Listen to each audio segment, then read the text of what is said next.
Good deal. 12:32. Give it maybe another 30 seconds. I see more people kind of logging on, which is good.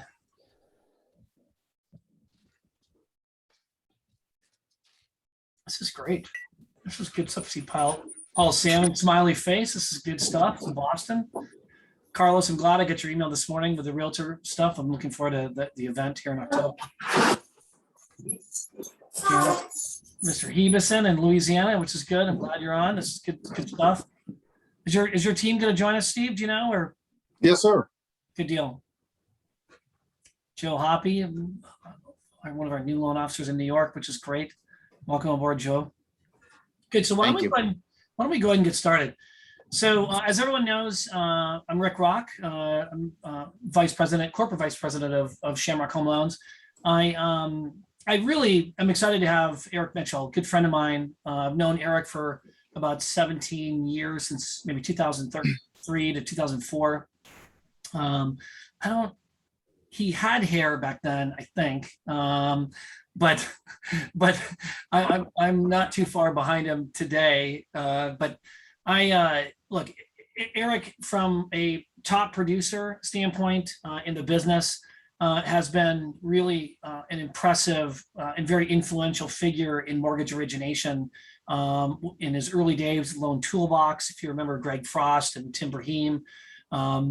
And so he has been influential in really affecting the production qualities of loan officers across the United States. And when he became EVP of sales at Gold Star Mortgage, I hadn't heard of Gold Star. Whenever people would ask me about Gold Star, I would always say, look, I'm a far greater fan of Eric's than I am of his company, because I hadn't heard of his company, but I had known Eric very well. So I knew that Gold Star would do very well. And he has grown the company to a Shamrock, from a Shamrock size organization to a $3.5 billion retail mortgage company. Eric's in LA, and Gold Star is based out of Michigan. But I asked Eric to kind of share some thoughts on ways in which loan officers can more deeply build relationships with realtors and referral partners. And so I really do, and I'm honored to have him here to talk to all of you. He did write a book called The Why of Money. It's an excellent book. I did buy a copy for everybody. I'm going to send it to everyone's homes. We bought about 75 copies or so and had it sent to corporate, so everyone will get a copy of this book. So soon to be a best-selling author, but he's an author, and the book is really selling very well, and it's really affecting a lot of people, really even in its early days. So with that, I don't want to really say anything more than that, other than just welcome aboard, Eric. I'm really happy to have you address my sales team. So this is great. Hey, Rick. So thank you for everybody on this call. It's pretty entertaining to listen to Rick talk about me on a Zoom call versus when we're out having a drink and the way he really talks to me. So that was incredibly polite, Rick. Thank you for that. Not a problem at all. I think we were having drinks in Vegas a week or two ago, and a couple of your coworkers got to see the real side of how we all talk to each other behind the curtain. So that's pretty, they'll be able to share that, I'm sure. So I did send them the images too, by the way. The images you emailed me and you wanted me to send out. No, that's great.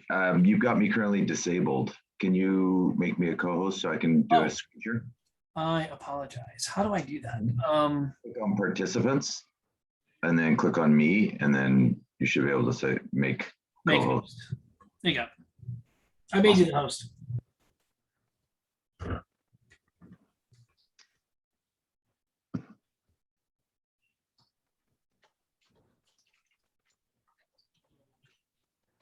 There you go.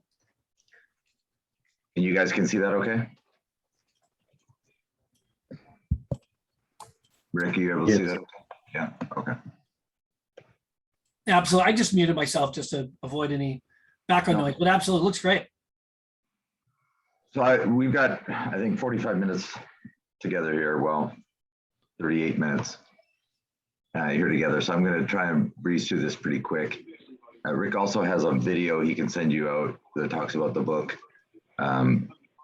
really what I discovered and what I want to try and help you guys with today is, 1% of salespeople seem to sell more than they need. 99% of salespeople sell exactly what they need and then they stop. And so what causes the 1% of salespeople to sell more than they need? I'm talking about loan officers that are making millions of dollars per year, which there's a lot of them. And so I think we can all agree on this call. Nobody needs millions of dollars a year. We all want it. Don't get me wrong. I'm sure we all got into mortgage because we want it. And yet 1%, it's roughly 1% of salespeople achieve it. 99% don't. Yet we're all in the same market. We all have the same access, the same products, same technology, same everything. And so what's different? What is the shift? And I started asking lots of questions over over probably 12, 14 years. I started asking, like, what drives you? What causes that? What's your motivating factor?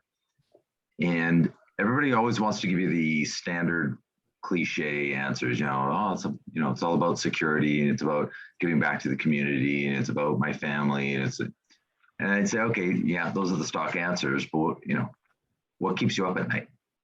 Like, what makes you not sleep? Say, well, okay, there is one thing. It's like, there we go. Okay, give me that. And I noticed every time I dug deep, it was always one of 5 answers. There's only 5 different buckets that came up. And so it was a very clear pattern to me. So I wrote a book in chapter 1. You guys are all going to get it. Chapter 1 is my 5 observations. And then the other 9 chapters is how, right? So here's the why, chapter 1. The other 9 chapters are, okay, now here's what you do about it if chapter 1 resonates with you. So to help you understand how my brain works, this is how my brain works. Everything is workflow. Everything, right? Like, it's bizarre. I'll give you a really extreme example. If my girlfriend's in a bad mood, my workflow kicks in. Well, wait a second, she's in a bad mood. I can bring her chocolate. There we go. Step 1. I can give her a foot rub. I can bring her flowers. There's a workflow to solve all problems to me. Whatever the problem is, let's hit the workflow. There's a sequence, there's a set, hit the set, and you're good to go. And so today, what I want to try and walk you through is how to go after the top 5% of realtors in your market. Whatever market you're in, doesn't matter. You have an upper echelon of realtors that are doing the bulk of the business. And then you have the vast majority of realtors that are doing 1 transaction a year, maybe. And so where I struggle with, there are some coaching companies out there, and I don't want to mention names, but some that talk about you have to make 50 new realtor phone calls every Monday morning. And I look at that and I go, shoot me in the head. There's just no way I'm going to beg a realtor closing 1 deal a year to do business with me. I just can't do it. And so, but what we're taught as loan officers, the script, the language, everything that we're doing is targeting that bottom 95% of realtors. And so if you guys can maybe pull out pens and paper, I'm going to hit you with some sound bites today that you're probably going to want to just capture. You can just write Eric Mitchell, today's date, and then just have room for some bullet points. And by the way, Rick, I know you're recording this and you'll probably send it out to your team, but if anybody wants any of these slides, let me know. I'll send you copies of this stuff as well. Thanks, dude. So when we're going after the top 5%, what they need is very different than the bottom 95%. And so what we're taught, so here's an example. There's 3 things that you're taught to talk about. So the 3 things you're taught to talk about is price, product, or service. Price, product, service, right? I shop your loan, or if you hear those sound bites in the market, right? Brokers are better, blah, blah, blah, which is just, it's all bunk. It's a marketing gimmick. But the moment you start talking about price, if I'm a realtor, do I hear loan officers talking about price? Yes. So I don't listen to you about it, right? Because I've already heard the soundbite. So if you talk about products, hey, the reason you want to do business with me, I do down payment assistance, right? I do state income loans, I do ITIN loans, I do whatever it is that you specialize in products. If you're a realtor, have you heard loan officers talking about products? Yes. So I don't listen to it, right? I've heard it in one ear, out the other. And then the third one is service. The reason you want to do business with me is I give great service. Here's my cell phone number. I'm always accessible. I really care about my clients. I'll help you with your open houses. I'll help you with marketing. I'll help you build your business. Right? If I'm a realtor, those 3 subjects I hear from loan officers 15 times a week. Think about it. If a title rep, a title company rep walked into your office trying to get your refi title business and said, the reason you want to use our title company is we have great service and we have great technology. And we have great pricing. And here's my rate sheet. And we really care about your clients and you. And if you send us one refi, we'll earn your business for life. And that title rep walks out your office. What do you do with the rate sheet? Throw in the garbage. I think you're not. Okay, thank you. And you're polite to them and you nod, right? And you take their donuts or whatever they brought in for you. And then as soon as they walk out the door, you throw the rate sheet in the garbage. And realtors are going to treat you the same way if you're focused on price, product, or service, or any combination thereof. Then the challenge comes into, we're not taught what to talk about if not talking about those 3 things. Like if I'm not allowed to talk about those 3 things, I don't have a 4th. What am I talking about? And that's where you have to separate yourself, right? You have to find things to talk about that have nothing to do with those 3. And that's when a realtor in the top 5% is going to engage with you. And so that's what I want to try and talk to you about, is give you an example of that. So I created this chart to help loan officers understand how to build their business. Rick, I sent this to you this morning. Rick's going to send a copy of this out to you so you can post it, right? So the blue section is the foundation of what you need to have the blue now, today, this moment, right? You need to have the right mindset. You need to be able to allow yourself to be held accountable, which salespeople, we don't like that. We don't like accountability. Don't tell me what to do. I got into sales because I don't like being told what to do. Okay, well, that's a problem. Integration, stop focusing on balance. There's no such thing as balance. Start focusing on integration and planning. What's your plan for today? What's your plan for tomorrow? What's your plan for this week, this month, this year, next 5 years? It needs to be written out. You need to be working the plan. Make the plan, work the plan. If you don't have a plan, I promise you, you are, whether you think you are or not, if you do not have a written plan, you are going around in circles, whether you think you are or not. Green is what you need to learn, right? So blue has to be in place. Green is what you're focusing your energy on. How do I learn how to sell better? How to influence better? How to become better at communicating?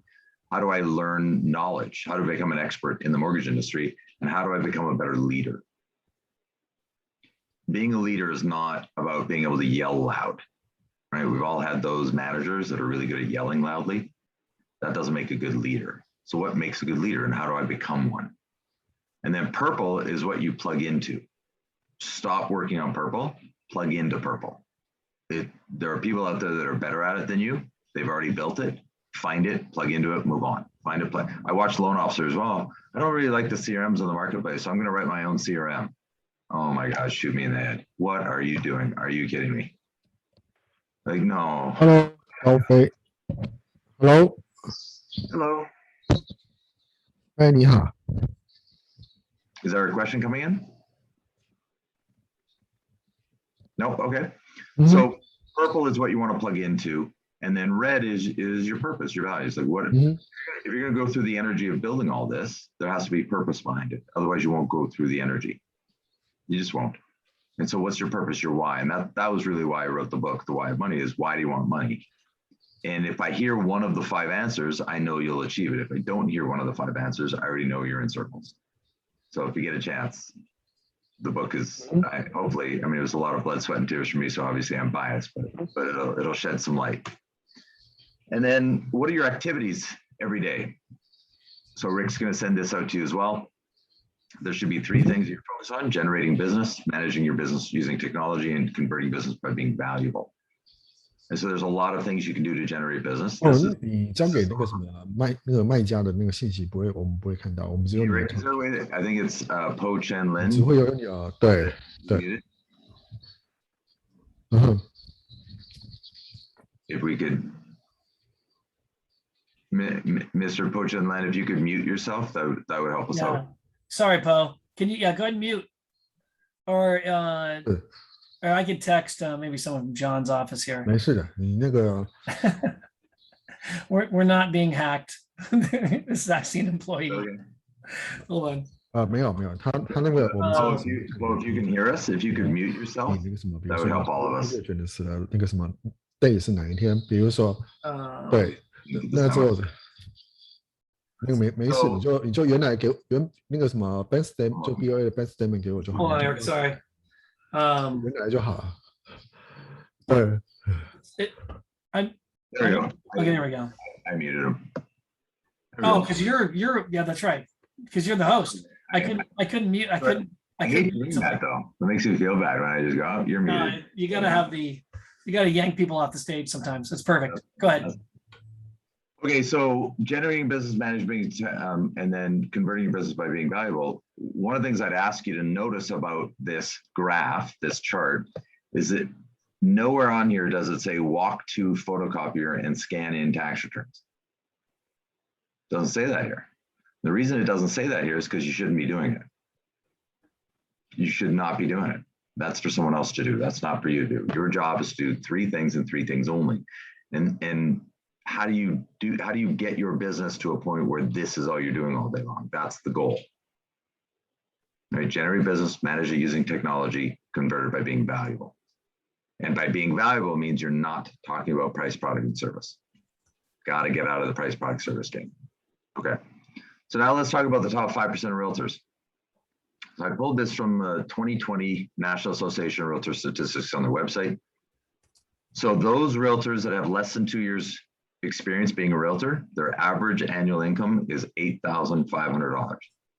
Annual income. Right? This is straight from NAR.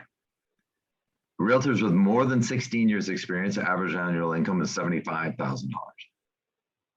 And so I'm always trying, can I tell you guys some key language that you know a realtor's broke?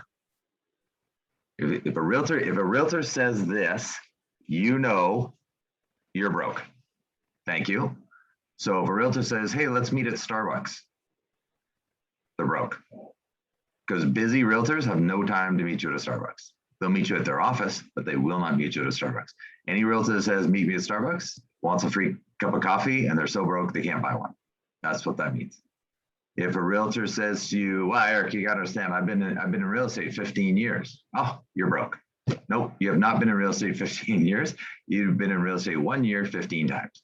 Because nobody in the top 5% says that, right? Because they know length of time has no value.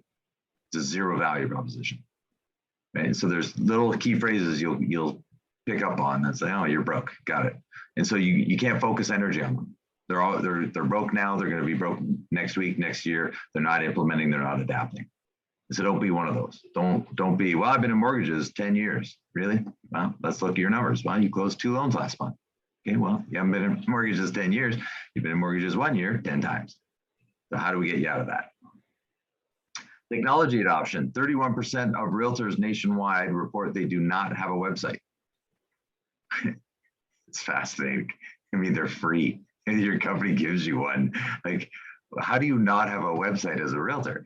Okay, well, 31% don't. A third of realtors don't even have a website. So what is a realtor as a target demographic? What is their ability to adopt technology? Would you agree? Not so good. And then the top versus the bottom, right? The top 5% sold the same amount of transactions as the bottom 75% combined. This is why you're going after the top 5%. The bottom 95%, if you're going after the 95% of realtors, you have a business model that is designed for bankruptcy. That's it. You're going after the wrong people. That's it. And so now, okay, mindset shift. I'm going to go after the top 5%, but I can't sell price, product, and service. So what do I sell instead? So what I want to share with you is the power of technology. And so I'm gonna use somebody on this call right now. So I'm going to use Steve Abelson. Steve, can you unmute yourself? You're talking about Hebison? Hebison, I'm sorry. It's I apologize. Yes, sir. Hey, Steve. Sorry, I mispronounced. You're on my screen, and so I'm using you as my volunteer for this. Can you do me a favor? So I'm going to use the power of artificial intelligence. I want to show everybody what data can do. Because what I want to try and do on this call is help you understand the power of what's happening around you that you're not aware of. And so, Steve, I want you to, on a piece of paper, because I can't see what's on your desk, right? So don't let me see anything on your desk. And I don't want anybody else to see it as well. But I want you to write down the name of a very famous person. Somebody that you know, you admire, somebody you're very keenly aware of. Because I need to ask you some questions about the person. And so I need you to be able to answer a few questions about the person. Gosh. They can be sports, entertainment, actor, actress, music, politician, don't care. Just somebody that we've all heard of.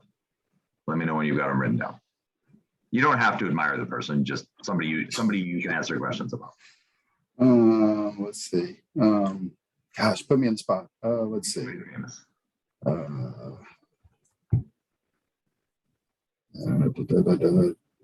Terrible. Okay. You got it?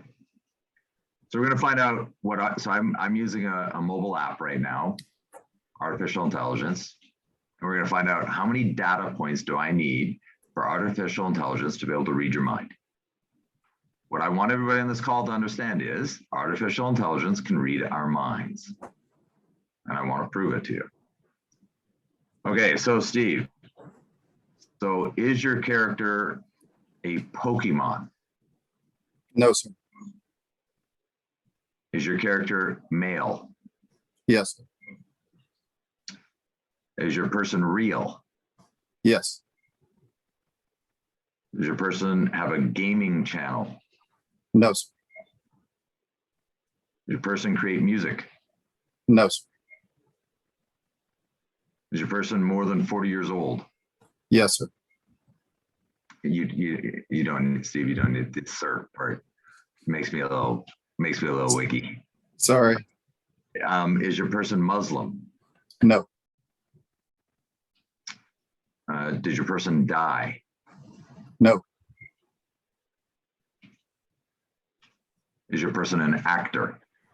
No. Is your person a politician? Yes. Does your person live in the United States of America? Yes. Does your person have yellow hair? No. Is your person black? No. Does your person run against Donald Trump? No. Did your person run for president? Yes. Does your person want to build a wall? No. Does your person live in Texas? Yes. Has your person been elected president at least twice? Yes. Did your person take part in 9/11? Yes. Yeah, okay, so George Bush Jr. Okay, Yeah. so what was that, about 11 data points? Yes. Okay, so thank you for participating, Steve. So 11 data points, right? And we know who you're thinking about. That was it, 11 data points, roughly. So is it possible that artificial intelligence can read our minds about other things? Is it possible that artificial intelligence can take a few data points and decide whether you're about to buy or sell a house? Is it possible that artificial intelligence can determine whether you're going to refinance your house? So the answer is yes. And the answer is it does. So why do you think so many mortgage companies are going public right now? You guys notice out of nowhere, same year, every big mortgage company decided to go public all at the same time. Do you guys know why? It's not a coincidence. It's a race. Everybody's in a race now because the artificial intelligence exists now, today, this moment, to determine whether someone's going to buy, sell, or refinance a house. It exists right now. So now it's a race. Who's going to own the market? Who's going to own the market? So what does that mean to you as a loan officer? What does it mean to a realtor? It means that they're contacting your clients the moment your clients have decided. You're not, because you don't know, because you're not plugging into this stuff. Right? So when I hear loan officers talking about, well, Eric, it's all about relationships. Okay, but how do you build a valuable business relationship if you're not using data, if you're not using artificial intelligence, if you're not using automation technology and systems? How are you building that relationship? And if you really think the top 5% of realtors are going to do business with you because you're a nice person, wow. I mean, yes, being nice is important. Of course, it's important, but people aren't going to do business with you solely because of it. You've got to come to market with value. Right, so here's typically how loan officers are doing business, one of or more, but these are the 4 typical strategies, right? You're either going after realtors and affinity relationships, getting referrals, or you're just hammering your database really well, or you're buying trigger leads, or you're buying online leads. I'm not familiar with a 5th way. If there's somebody on this call that's doing it a 5th way, let me know. Rick, please shoot me an email. I'd love learning. Maybe there's a 5th way. And so what is it that you're doing that's driving that business, that's driving that lead referral business that's coming in one way or the other? And then what's the data that you already possess? So based on whatever you're doing, hopefully you're using a CRM. I pray that you're using a CRM. If you're not using a CRM, my first advice to you is like, stop today, this moment, this second, call Rick, figure out what CRM you're supposed to be using, and then dive into it. You need to live and die in your CRM. Your calendar, your tasks, your automation, everything has to be in a central place. So I'll give you an example of why that's so important. If a realtor calls you up, and Steve, I'm going to pick on you, I apologize. You don't need to unmute yourself, but so hey, Steve, it's Eric Mitchell. I'm a realtor over at XYZ Realty. I've got a client that needs to get pre-approved. His name's John Smith. Here's his phone number. Give him a call and get him pre-approved. Let me know what's up. Okay. Would we all agree that's kind of a standard phone call, right? And we're dreaming about the phone call. Yes. Oh my God, I got a referral, right? Awesome. But if you don't put John Smith into your CRM, right? If you just scribble John Smith on a piece of paper, right? And you call John Smith, you leave him a voicemail. How do you remember to call John Smith again tomorrow? And the next day and the next day? How do you remember to call the realtor back and give them an update? And you might say, well, I can track it all on Excel spreadsheets. You can if you've got 20 people that you're tracking, but how do you do that if you're tracking 200, 500, 900? You can't. And so any use of paper like that is a recipe for absolute business disaster. And realtors will not engage with that. I can promise you, one of the questions the top 5% of realtors are going to ask you is, what CRM do you use? What does your team use? You better be able to answer that question. And if they find out you're not on a CRM and you're not living and dying in a CRM, they'll never send you a client. No chance. Because they already know what's going to happen. Because they are using a CRM, I promise you. They're using companies like Commissions Inc., Boomtown, Tiger Leads, Conversion, Real Geeks, OpCity. There's lots of versions out there, but they're using a CRM, I promise you. Okay, so now you've got a CRM. Let's fast forward. Let's assume you're using a CRM and you've got all of your contacts in that CRM. So what should be in a loan officer's CRM, right? So your prospects, leads, referrals should all be in your CRM. Your past clients, current and past clients should be in your CRM. Every realtor you've ever met, every conversation you've ever had with every realtor you've ever met should be in your CRM. Strategic partners should be in your CRM. Your sphere of influence should be in your CRM. Your cousin should be in your CRM. Your dry cleaner should be in your CRM. Your doctor should be in your CRM. Right? I'll share with you an easy way. If you don't have your sphere of influence in your CRM right now, just Google, how do I download my cell phone contacts into my CRM? There's a great phrase I'm going to encourage everybody to engage in called JGI. Do you guys know what JGI stands for? Just Google it.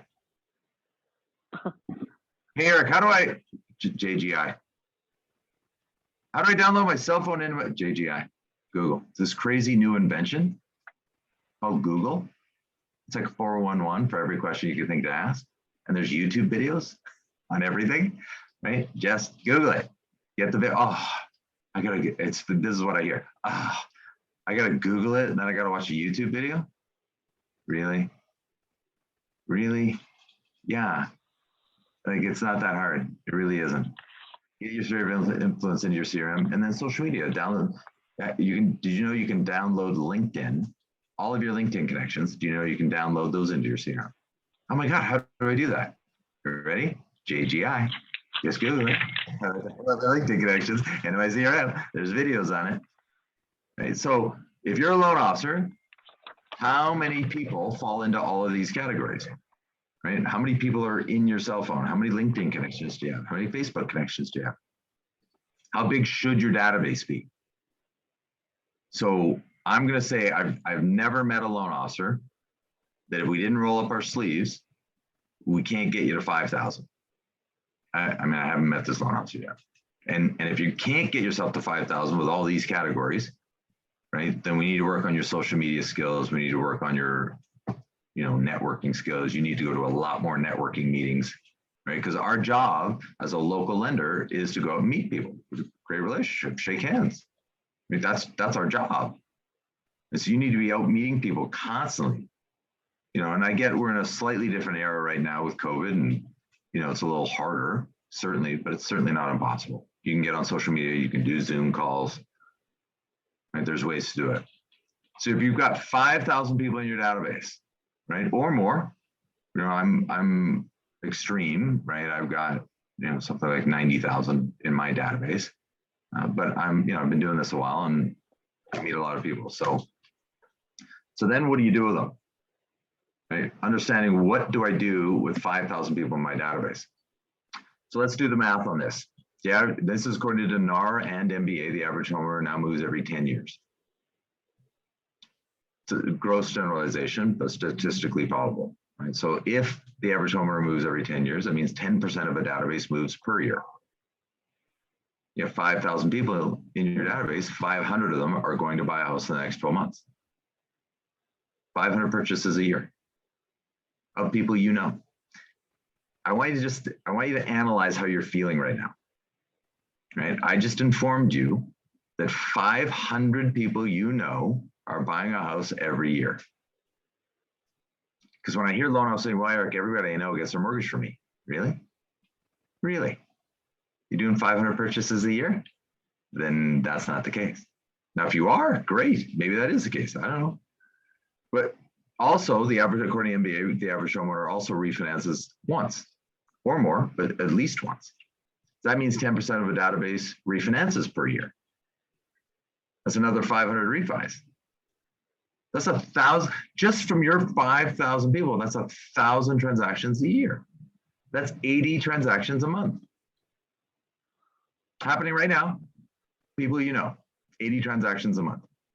My question is, how do you know when they're about to do it? How do you know when they've decided?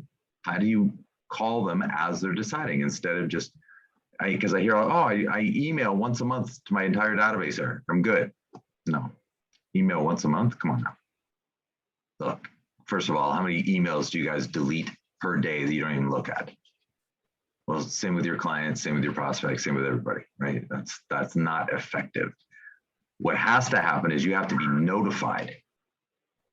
This person has decided. You need to engage in simple, easy artificial intelligence that notifies you, hey, your client has decided today. They decided. You need to call them today. And then the call is, hey, Rick, it's Eric Mitchell over at XYZ Mortgage. Just call and touch base. I know it's been a little bit, I did your transaction a couple of years ago to help you buy the house. Just want to circle back in, check in with you and your family. How's the house? How's the fence? Oh, you are? You're thinking about refinance? Oh my God, what a coincidence I'm calling you today. That's it. That's all it is. And you need to plug into systems that give you that information. And they exist. That's why I talk about plug into systems. Don't try and reinvent systems. They've been invented, they've been created, they've been perfected. You don't need to think about it. Just plug into that stuff. All right, so first thing you need to do is dump every human you've ever met into a CRM. If you don't know which CRM, call Rick. He'll tell you this is what you do, right? You need to have that CRM plugged into at least one credit bureau. So Experian, TransUnion, Equifax, those are credit bureaus. You just need one. Right? The data that they have at the credit bureaus will make your toes curl. Right? And then block off time. So when I say plug into one of the credit bureaus, I'm assuming everybody on this call that you have a valid NMLS number. With a valid NMLS number, you are by law allowed to access credit data, just like pulling a credit report. You can access credit data. So do you know who's not allowed to access credit data? Realtors. They're not licensed. They can't access credit data. By law, they can't access the data. You can. Would they find that valuable? Top 5% of realtors, how many people are in their database? Right, I'm dealing with a realtor team right now in California. They've got 80,000 people in their database. Okay, that's 8,000 purchases per year.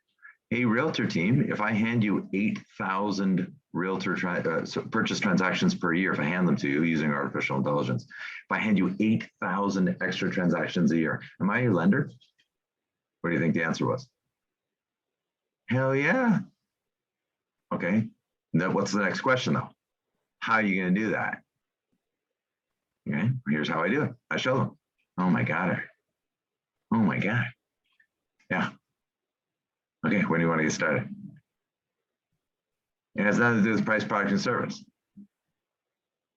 And it's more valuable. It was interesting. I did a presentation and a loan officer came and chatted with me after and was asking me questions about,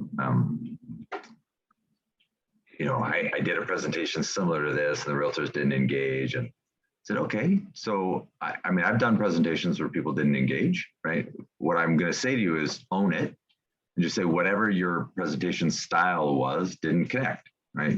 Something was off. I don't know. Did you show up late? Were you dressed sloppy? You know, I don't know. Something happened that threw the room off. And so for you, it's not about getting 100% engagement, right? It's not about, you just got to understand that if somebody's saying no to you, it's because they didn't see, hear, or feel the value. And so you got to own the communication. And it happens to me. You know, I'm very data driven, right? You hear the language that I use: data, systems, technology, artificial intelligence. There are many, many, many people that I meet that language doesn't resonate, right? They just check out. And that's okay, right? That's not a good prospect for me, you know, because it's very hard for me to not think that way. And so I attract people that are like me, right? And the same is going to be for all of you on this call. You're going to attract people that are like you, and that's okay. That doesn't mean everybody. But we've got to focus our activities on prospecting, just prospect better. Go after better realtors, better teams, better systems, better engagement, better scripts, better. Get better at it. Do it, get better.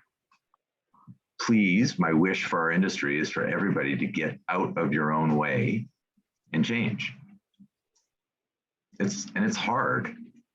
You know, I can give you all the same excuses everybody else gives about their activities. I gained just an unbelievable amount of weight over COVID. When COVID kicked in, I had to office from home for the very first time in my life. I've never officed from home. I don't like officing from home. I need to be around my team. I need to be around people. Well, that wasn't it. I live in Los Angeles. Los Angeles shut everything down. Not an option. I'm working from home. I was also in a new relationship, and my girlfriend loved to cook, and she's really good at it. And I love to eat. And all of a sudden, I'm around food all day long. All day long, I'm around food. And she's baking banana bread, and I'm not having a piece of banana bread. I'm eating the loaf of banana bread. And so next thing I know, right, I gained 40 pounds in about 14 months. Right? That's not a little accomplishment. But listen to the language I'm giving you, right? Well, you gotta understand COVID. Well, you gotta understand I was in a new relationship. Well, you gotta understand, right? That's all the sabotage that we do on ourselves. What's the truth? The truth is I got lazy. That's the truth. Now, when I say that out loud, it doesn't feel good. Right? I don't go, woohoo, I got lazy. No. No, I avoid saying that because I get angry at myself about it. But luckily, I got a phone call about 3 months ago, a little over 3 months ago, saying, hey, Eric, we're doing this event in Las Vegas, third week of August. We want you to be on stage.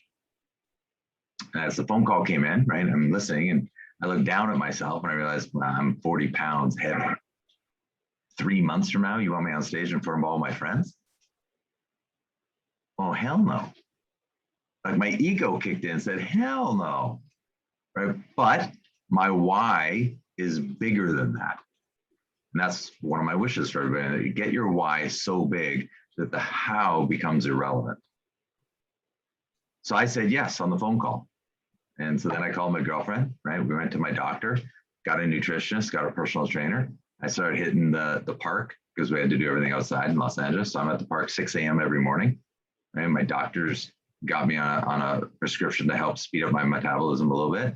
My nutritionist has got me on 800 calories a day. I don't know if you guys have tried to eat 800 calories a day for 3 months. Here's what I can tell you about it. It's not fun. I didn't enjoy it. There's nothing about being yelled at 6 o'clock in the morning that is going to be enjoyable by a personal trainer yelling at you that you suck as you're trying not to puke on the grass. All of my energy is, oh God, please, I don't want to puke. So I'm being yelled at 6 o'clock in the morning. I'm eating 800 calories a day for 90 days in a row. I lost just over 30 pounds in 90 days. That's great. But why did I do it? Right? So what's number 2 in the book out of the 5 reasons is I needed an emotional gratification. There was a moment that I needed. And the moment that I was driven by was getting on stage on August 20th and not being 40 pounds overweight. That was it. That's all I was focused on. It was 100% ego focused, right? Which it may not resonate with you. You might say, oh, Eric, that's a terrible reason. No. It might be a terrible reason for you, but it got me the result. Right? And what I needed was a result. And so for you, making money is about prospecting. It's the same thing. Like every day. It's like 800 calories a day. It's like being yelled at 6 o'clock in the morning. It's the same. What are you doing every day to prospect? What are you doing to make 50 calls a day, every day? What are you doing to time block 3 hours a day, every day to prospect? Every day. It's not fun. None of it. It's not fun. Prospecting is not fun. I've never met a human that loves prospecting. What we love is the outcome of prospecting. What we love is coming home with a big paycheck to our families. What we love is being at home for dinner with our families. What we love is being at the beach or the mountains, right, or the ocean with our families on the weekends. That's what we love. Where we get that is from the grind of the prospecting and getting better at prospecting. And so that's my wish for everybody on the call today is get focused on why you want the money, get crystal clear focused on why you want the money, and then go after the activities to achieve the outcome. And that's it. There's nothing else to it than that. That's it, Rick. Well, what are the other slides? You have slide 13 and 14. Are those just concluding slides? It says we stopped at slide 12. I wasn't sure if there was 2 other slides on it or not. Does it say slide 12 on it? At least on the Zoom it does. I don't know. It just says we're on slide 12 of 14. I think, okay, got it. What I love about Eric in how you approach things is that you're very systemic in how you go about things. You're very intentional, number one, and you're very systemic. So we use Surefire and I think that when you're a loan officer, it almost sometimes feels like you're thrown into an ocean and it's like swim in a direction and get business, right? And in part of what the CRM can help you do is to be able to organize you might start with a database of 0, right? But every realtor you contact, every client you add into the database from your iPhone or your cell phone, you start accumulating a database that you then can hit through email, video, messages. Like once it's in your database, what do you do with it? Email and video?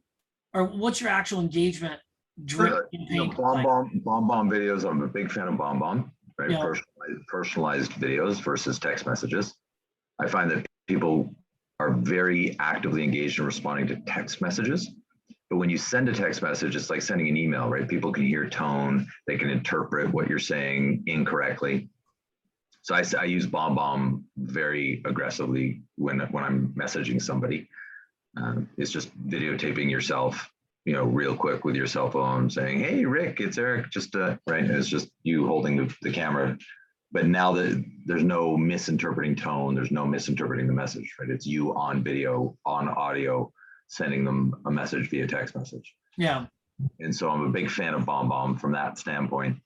But really, the first thing you got to do is get the data hooked up, right? I know you guys are using Monitor Base on Surefire, right? Which is right, a reseller of experience. That, if your teams aren't getting access to that data, that's to me step one. Get your Surefire plugged into Monitor Base. Start utilizing the data from that standpoint. Everybody's got a database though. When people say, "Oh, I don't have a database," yes, you do. You have a database. It's in your cell phone. Just download it. There's no one on this call that's at 0. You just haven't downloaded it. That's it. Because Monitor Base doesn't need cell phone. They don't need social security numbers. You don't need socials at all. Right? And they say, "Well, how do I do that?" Okay, just Google it. Call Monitor Base. They'll walk you through it. Right? They're very motivated to walk you through it. Call your contact at Shamrock. How do I do this? There's lots of people to help you. Lots and lots of people to help you. Don't not do something because you don't know how, right? The how's easy if your why is big enough. So do you actually, either you or your marketing team, work with your loan officers to set up campaigns so they hit the realtors in the database once a week or once a month? And how do you, or do you leave it sort of independent? When I get notified, when a loan officer gets notified, this person has decided. You pick up the phone, you call them. There is no email, there is no nothing. You pick up the phone, you call. There's no campaign. They're about to get a mortgage, with or without you. Oh, you're talking about the trigger leads. You're talking about the trigger leads from Monitor Base. You're talking about, right? Right, the data. Yeah, correct. Yeah, but you can get 20 or 30. There's nobody on this call that can't get 20 to 40 of those right now. Yeah. This moment, today, this second, you can start getting them right now if you just plug into that system. You can get 20 to 40. And so I don't know of another way where you can get 20 to 40. Now that you've got it plugged in for yourself, now go help your realtors access the same data because they can't get it on their own. They don't know it exists. You're in lending. If you didn't know it existed, you think your realtors know that it exists? I promise you they don't. Right? Now you get their databases being monitored. Now you're at 80 to 100 a month. I'm going to suggest most loan officers, the thought of getting 80 to 100 new prospects every single month of people that want a mortgage, that's a lot of people to call. That's a lot of people, right? If you're not tracking it, it's not about getting 2 or 3. It's not it. You're missing, if you're trying to get 2 or 3, you're missing it. You're between your cell phone, your LinkedIn connections, just those 2 things that you can automatically download today.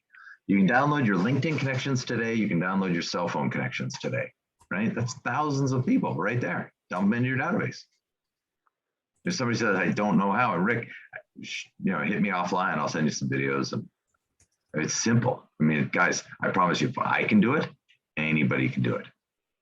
I'm not a rocket scientist. Rick will tell you offline, Eric's a nice guy, but not a rocket scientist, right? What I'm good at is implementing. What I'm good at is surrounding myself with really smart people and then doing what they tell me to do, right? Whether it be the Greg Frost or the Tim Braheems or the Rene Rodriguez's, right? I'm really good at doing what smart people tell me to do, and I don't question it, right? And Rick, all the way back to Dean Aritos, right? Right. Yeah. Dean would say, "Eric, well, you know what you should do? Whatever Dean said, I did." Yeah. I didn't question it. I just did it. "Hey, team, Dean says we should do this, or Tim Braheem says we should do this." Why? I don't care why. Tim Braheem said, "Do it." We're doing it. That's it. It's kind of best practice when you see it worked out so well and effectively. I'll figure out why try to later. Why try to punch holes in it when it's obviously working? Yeah, I mean, there's just really smart people out there that have already figured it out. Yeah. The moment I think I'm smarter than they are, that's the overanalyze, analysis paralysis. In this business, constantly second guesses. We're always every mortgage company tries to almost reinvent a process that's been already hammered out true by are there other sales leaders or other retail organizations, and we feel as though that we could just do it differently or better. And it's like, it wastes time and money. Just why not look at the results and then just, duplicate or copy. I mean, the best form of flattery is copying something that works, and then we can customize it or whatever the case may be. But, it drives me nuts when people tend to, they fail to implement because they're trying to implement it uniquely, kind of their own way. And it's like, why don't you start by implementing it the way it has worked for others? And then once it's up and running and it's working, then you can tweak it. But imagine learning a musical instrument, right? You're going to learn how to play the piano, right? And you hire a piano teacher. The piano teacher says, okay, you need to hold your fingers this way. Well, that's really uncomfortable for me. And I prefer to hold my fingers this way. It's like, okay, look, that's not how this works. You need to hold your fingers this way. When you're a concert pianist and you figure out a better way to hold your fingers, let us all know. Until then, this is how you hold your fingers. Right? Imagine being, on a high school football team, and the coach calls a play, and you are a player on a high school play. Well, coach, I know you're calling a swing left, but what I think is, okay, look, the coach called the play. Your job is to run the play. You don't get to think. What are you doing? Can you imagine saying that to your high school football coach? You're gonna be running laps until you're dead. Like, oh my God, that is not how that works. And yet we come into a sales focused environment, and all of a sudden we have this miraculous ability to question people that are making millions of dollars. Why? Or just do what they're telling you to do. And that has always been my philosophy, right? If you're making an extra zero on your tax return more than me, right? I got my tax return, you got your tax return. If you have an extra zero in front of the decimal point that I do, I'm not questioning you. I'm just going to do whatever you tell me to do, as long as it's moral, right? As long as it doesn't, violate my moral code, right? That's a separate discussion. But as long as that's not on the table, yeah, I'm not going to question you. I'm just going to do it. Let me transition to anybody who might have a question for Eric or even myself. In the years that I've worked with Eric, does anyone have any questions at all? You can go ahead and unmute yourself or just punch it in the chat. Rick, This is Rob. I have a question. Oh, go ahead, Sarah, and then we'll go with Roger next. But go ahead, Sorry, Sarah. Roger. Yeah, just quick question. Eric, you mentioned the value proposition of, plugging into, these credit, Experian or whatnot. You talked about the realtors not knowing this. When you put this out to a realtor and they have a database of, 10,000 people, how do you help them plug that into their database? Do you take their database and set up an account for them? Like, what's the best way to go about that? So the first thing you ask is, what CRM do they use? Yep. Right. And if they say, well, I don't use a CRM, right? Yep. You say, thank you very much. And you get up and you walk out. Yeah. Right. Because any realtor not using a CRM, right? They're not even in the top 20%, right? Like you're not getting it. So what I decided and what I learned is that I don't want to be in the realtor coaching business. I want to be in the closing loans business. That's where I get paid, right?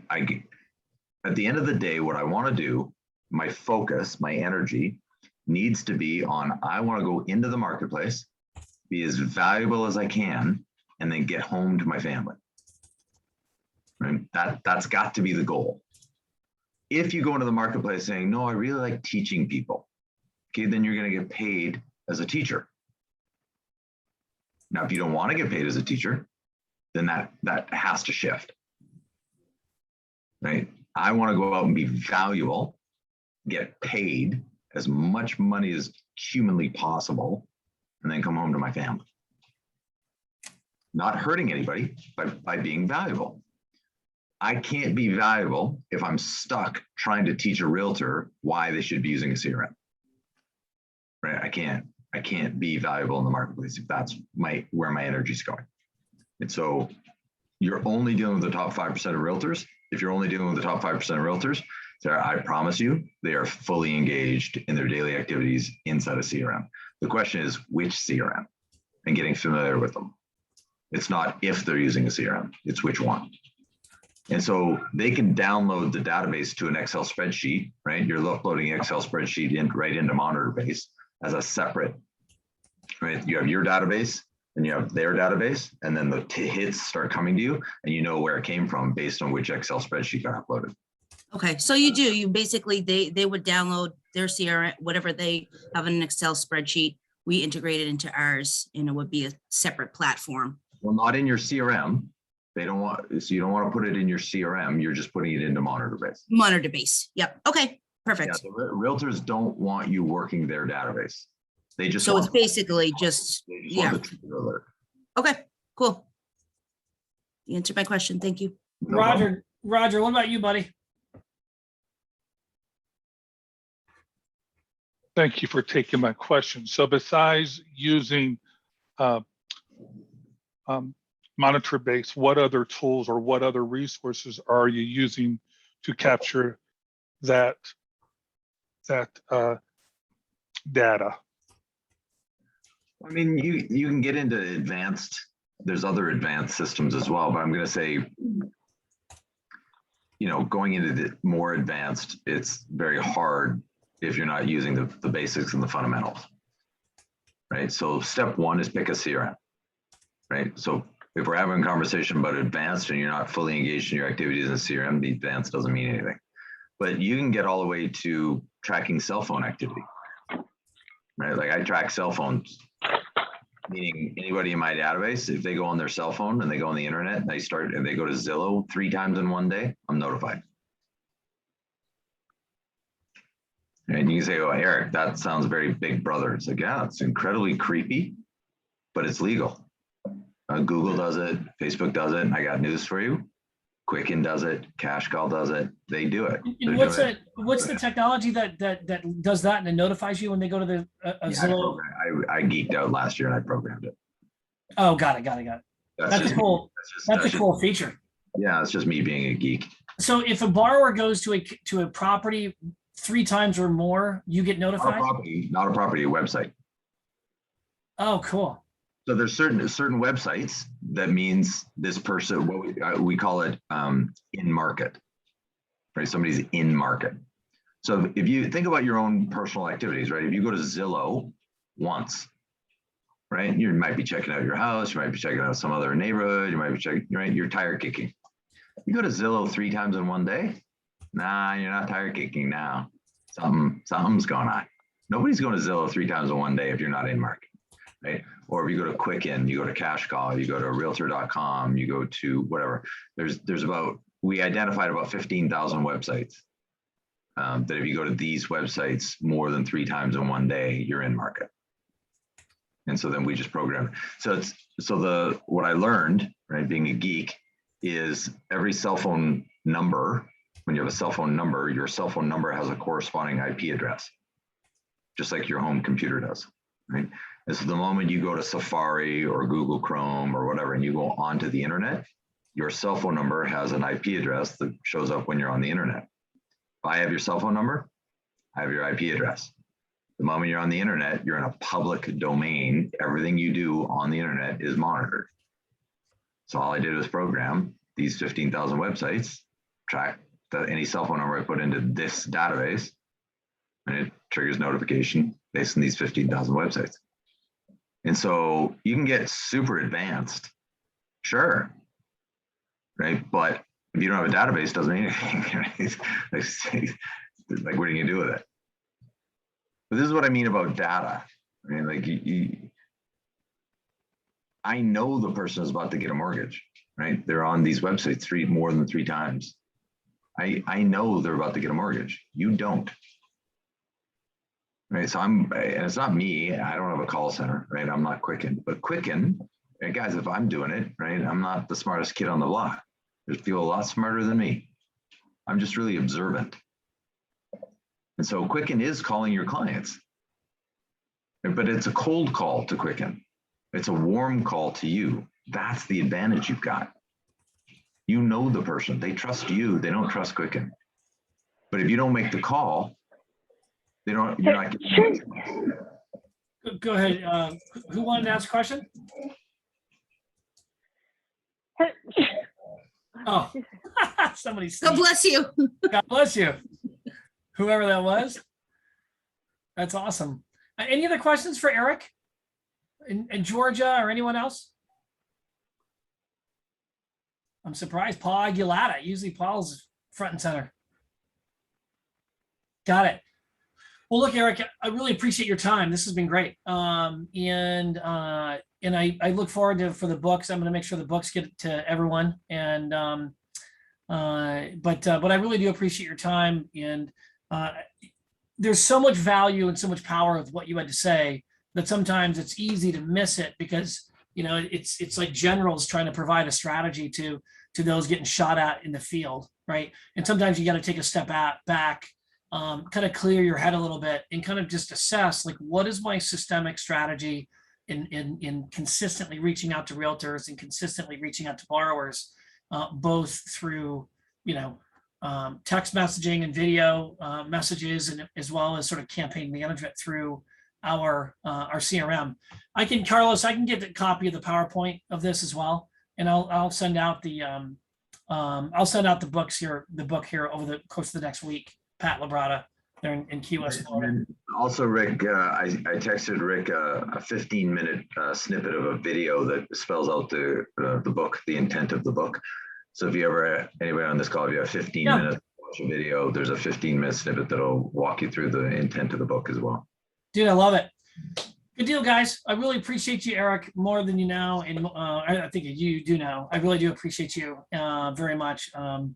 Eric's been wildly successful in growing Gold Star, and he went from top producing loan officer in the United States to really one of the kind of leading sort of retail executives in the country. So love the work that you're doing. I'm praying for your success, and I look forward to seeing you again sometime soon.